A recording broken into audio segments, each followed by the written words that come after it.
স্বস্তি, আনন্দ আর স্বপ্ন বাঁচিয়ে রাখার এক দুর্দান্ত জয়। চাপে থাকা মুহূর্তে দারুণ লড়াই করে পাকিস্তানকে হারিয়ে বিশ্বকাপ মঞ্চে গুরুত্বপূর্ণ পয়েন্ট তুলে নিল বাংলাদেশের বাঘিনীরা। তবে এই জয় এতটা সহজে ধরা দেয়নি। একটা পর্যায়ে যখন মনে হচ্ছিল ম্যাচ হাতের বাইরে চলে যাচ্ছে, ঠিক তখনই গর্জে উঠল বাংলার বাঘিনীরা। দুর্দান্ত বোলিংয়ে পাকিস্তানকে নাকানি চুবানি খাইয়ে ছিনিয়ে আনল মহামূল্যবান এক জয়।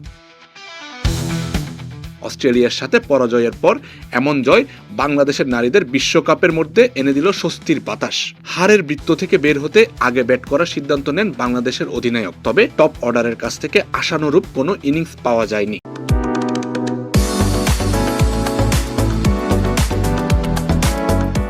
প্রথম 3 ব্যাটারের কেউই স্পর্শ করতে পারেননি 2 অঙ্কের ঘর। কাপ্তান নিগার সুলতানা তখন সংকট সামাল দিতে শুরু করেন সুবহানা মুস্তারিকে সাথে নিয়ে। নিগারের ব্যাট থেকে আসে 36 রানের ইনিংস।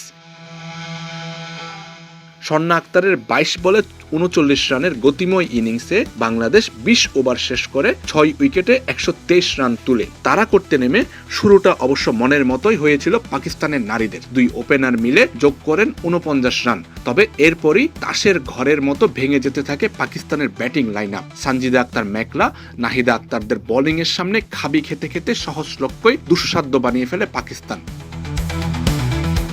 কোনো ব্যাটারি আর শক্ত পায়ে দাঁড়াতে পারেননি। মেঘলা আর নাহিদা উভয়ই নেন সমান 3টি করে উইকেট। পাকিস্তানকে শেষ পর্যন্ত থেমে যেতে হয় 8 উইকেট হারিয়ে 100 রানে। বাংলাদেশের রান কিছুটা কম হয়ে গিয়েছিল, কিন্তু বোলারদের অনবদ্য পারফরমেন্সের সামনে তা আর বাধা হয়ে দাঁড়ায়নি। 23 রানের জয়ে টিকে রইল নক আউটে যাওয়ার সম্ভাবনা। 3 ম্যাচে 2 জয়ে বাংলাদেশ উঠে গেল পয়েন্ট টেবিলের 3য় স্থানে।